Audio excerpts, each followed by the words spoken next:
அனைவருக்கும் வணக்கம். இன்னைக்கு பார்த்தீங்கன்னா, திருமாவளவன் அவர்கள் ஆதரவு குடுப்பாரா, மாட்டாரா? விஜய் அவர்களுடைய பதவியேற்பு நடக்குமா, நடக்காதா?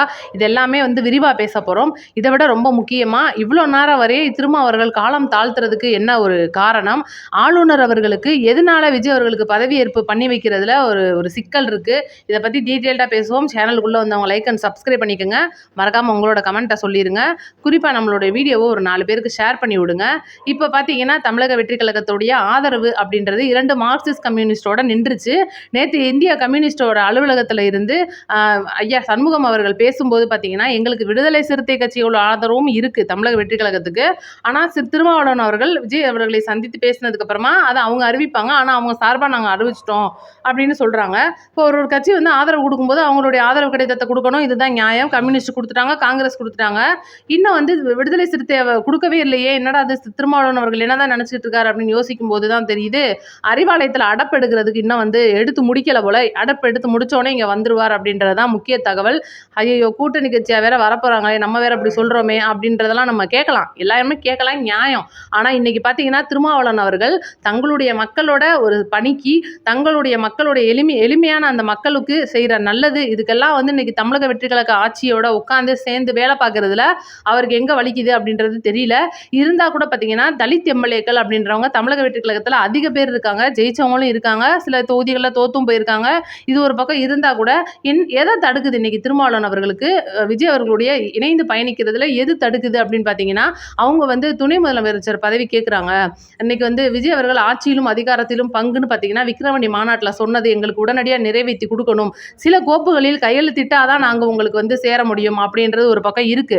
இருந்தாலும் அது என்ன மாதிரியான கோப்புகள் அப்படின்னு கேட்கும்போது தான் தெரியுது, முழுக்க முழுக்க திமுக பழைய எம்எல்ஏ, எம்பி மற்றும் முதல்வர் ஸ்டாலின் அவர்கள் வரைக்கும் இருக்கிற அவங்களுடைய கேஸை எதையுமே தமிழக வெற்றி கழக தலைவர் விஜய் அவர்கள் முதல்வர் ஆனதுக்கு அப்புறம் நோண்டக்கூடாது அப்படின்றது தான் மிக முக்கியமான கேஸு. இதுக்கு ஊடால பார்த்தீங்கன்னா, இவ்வளோ விஷயமா இது இவ்வளோ தூரம் நகன்று வந்த லேட்டிங்க்கு காரணமே இதுதான். முக்கியமா விஜய் அவர்கள் பதவி ஏற்ற உடனே ரீகவுண்டிங்க்கு ஆர்டர் போடக்கூடாது. இவ்வளோ நேரம் இப்போ மித்த தொகுதிகளில் தோத்து போயிருப்பாங்க, அந்த தொகுதிகள் எல்லாம் நீங்க ரீகவுண்டிங் கேட்கக்கூடாது, நீங்க ரீகவுண்டிங் கேட்காம உடனடியாக அந்த சீலை நீங்க பிரிக்கிறதுல மும்பரம் காட்டக்கூடாது அப்படின்றது கையெழுத்துக.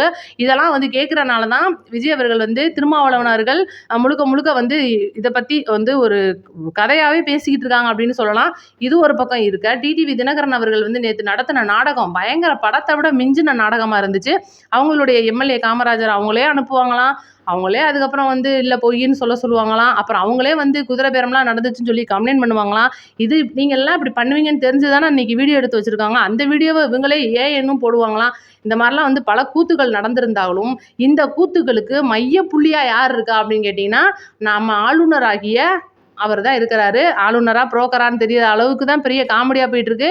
என்ன இப்படி சொல்றோமே அப்படின்னு நீங்க கேட்கலாம். அதுக்கு நான் காரணமும் சொல்லிடுறேன். இப்போ ஒரு தமிழக வெற்றி கழகத்தோட கட்சிக்கு ஒரு ஆதரவு கடிதம் சொல்லிட்டு ஆளுநர்கிட்ட போய் கொடுப்பாங்க. அதில் 118 எம்எல்ஏக்களுடைய பேர் இருக்கணும். இது அவங்களுடைய வெற்றி சான்றிதழோட இருக்கிற நகலை தான் கொடுப்பாங்க. இவங்க தான் தமிழக வெற்றி கழகத்துக்கு ஆதரவு கொடுக்க போறாங்கன்றது ஆளுநருக்கு மட்டும்தான் தெரியும். ஆனால் அவங்கள அவர் நேரில்லாம் பார்க்க மாட்டாரு, எண்ணிலாம் பார்க்க மாட்டாரு. ஆதரவு கடிதம் கிடைச்ச உடனே 118 பேர் போலியா கூட கொடுக்கலாம். சில கட்சிகள் போலியா கூட கொடுத்து பதவி பிரமாணம் வாங்கிடுவாங்க, அதுக்கப்புறம் சட்டப்பேரவையில் தான் நிறைவேற்றுவாங்க. இதெல்லாம் வாங்கியிருக்காங்க, வரலாறு இருக்கு. ஆனால் இது ஆளுநருக்கு தேவை கிடையாது. ஆளுநருக்கு 118 பேர் இருக்காங்க, கேட்டதை கிடைச்சிருச்சு, ஆளுநர் பதவி பிரமாணம் பண்ணி வைக்கணும், இதுதான் நியாயம்.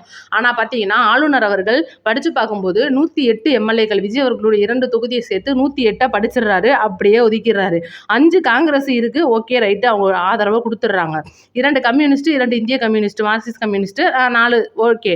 என்னடா அது காமராஜர்னு ஒருத்தர் இருக்காரு, அதுக்கு நேரம் எந்த கட்சின்னு இருக்குன்னு பார்த்தா அமமுக என்டிஏ கூட்டணின்னு இருக்கு.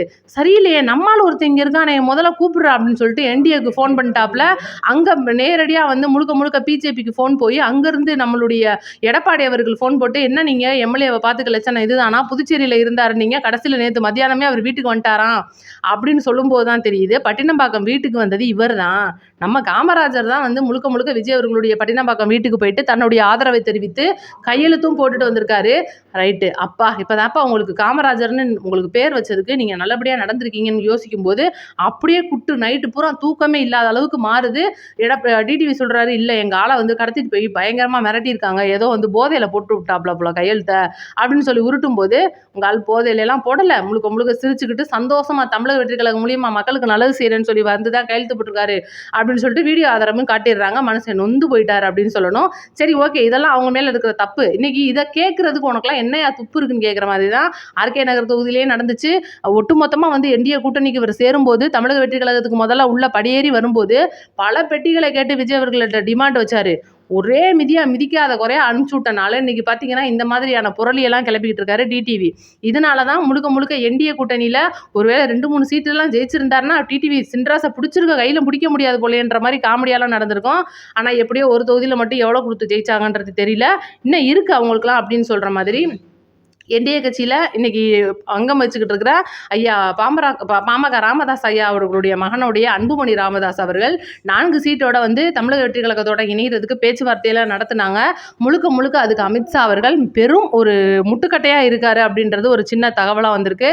இதெல்லாம் தாண்டி இன்னைக்கு விஜய் அவர்களுடைய பதவியேற்பு அப்படின்றது ஒரு பெரிய கேள்விக்குறியாக இருக்கும்போது, அங்கேருந்து மறுபடியும் அறிவாலயத்திலேருந்து வந்த மிக முக்கிய தகவல் என்ன அப்படின்னா, நேற்று முழுக்க முழுக்க ஐயுஎம்எல்லுடைய ஆதரவையும் விசிகாவுடைய ஆதரவை வந்து கொடுத்துட்டு திருப்பி நாங்கள் நிலைப்பாடு எடுக்கிறோம் அப்படின்றதையும் அவங்க நிறுத்தி வச்சிருக்கிறதுக்கு காரணம் தமிழக வெற்றி கழகத்தினர் போட்ட கொண்டாட்டம் அப்படின்றது ஒரு தகவலாக வந்திருக்கு.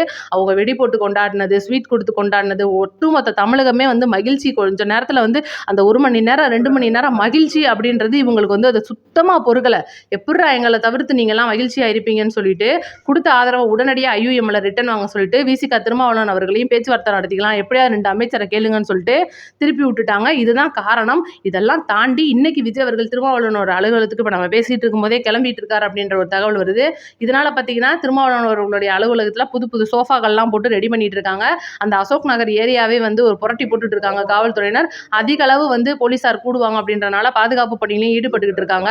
இப்போ வந்து அந்த ஒரு பதவியேற்பு அப்படின்றது நடக்குமா நடக்காதா அப்படின்றது இருக்கிற ஒரு கேள்வியில கண்டிப்பா பதவியேற்பை நீங்க பண்ணணும்னா ஆளுநர் அலுவலகத்திலேயே முடிச்சிருங்க. ஆளுநர்கிட்ட இப்போ நீங்கள் போறீங்க 3ஆவது தடவை 4ஆவது தடவை இவ்வளோ தடவைலாம் யாருமே வந்து இது வரைக்கும் ஆளுநரை சந்திச்சது இல்லைங்க. அது 1 நாள் 2 நாள் இடைவெளிக்குள்ள. ஏன்னா 10ஆம் தேதி வந்து இப்போ முடிய போகுது. 10ஆம் தேதியோட பழைய ஒரு அந்த ஆளுநர் அவர்களுடைய அதாவது பழைய முதல்வருடைய அந்த பதவி காலம் அப்படின்றது 10ஆம் தேதி முடியுது. என்னோட பதவி காலம் முடிகிற வரைக்கும் யாரும் பதவி ஏற்கக்கூடாது அப்படின்றதுல ஸ்டாலின் ரொம்ப உறுதியாக இருந்திருக்காரு அப்படின்றது இதை விட ரொம்ப தெளிவாலாம் யாராலையுமே சொல்ல முடியாது. அதுதான் உண்மை. அப்போ 10ஆம் தேதி வருது. 10ஆம் தேதி மதியானம் 12 மணிக்குள்ள புது ஆட்சி வரணும் அப்படின்றது தான் இன்னைக்கு ஆளுநருடைய கருத்து. இது போக பார்த்தீங்கன்னா 11ஆம் தேதி ஆயிடுச்சுன்னா வாய்ப்பு கிடையாது. அப்போ குடியரசுத் தலைவர் ஆட்சி வரும், இல்லையா ஆளுநர் தொடருவார்.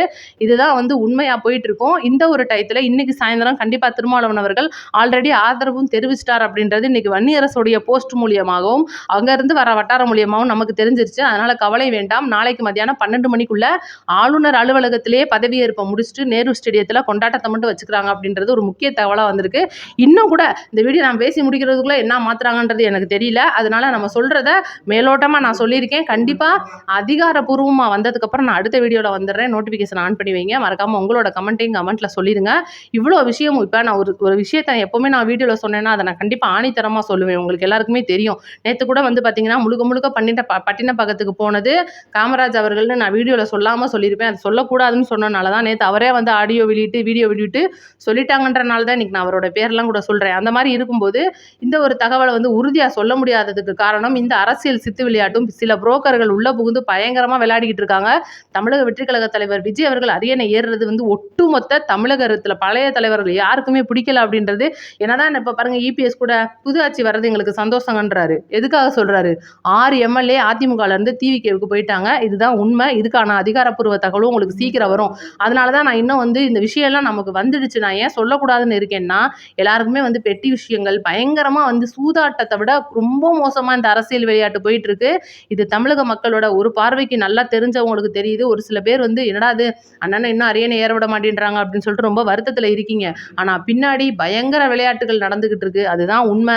தமிழக வெற்றி கழக தலைவர் விஜய் அவர்கள் அந்த அரியணை ஏறி உட்காரணும் அப்படின்றது தான் எல்லாருடைய ஒரு கனவும். அதனால இவ்வளோ தூரம் நம்ம பொறுத்துட்டோம். நாளைக்கு மதியானம் 12 மணி வரைக்கும் பொறுங்க. அடுத்த வீடியோவில் நான் அடுத்த விவரமாக சொல்கிறேன். நன்றி, வணக்கம்.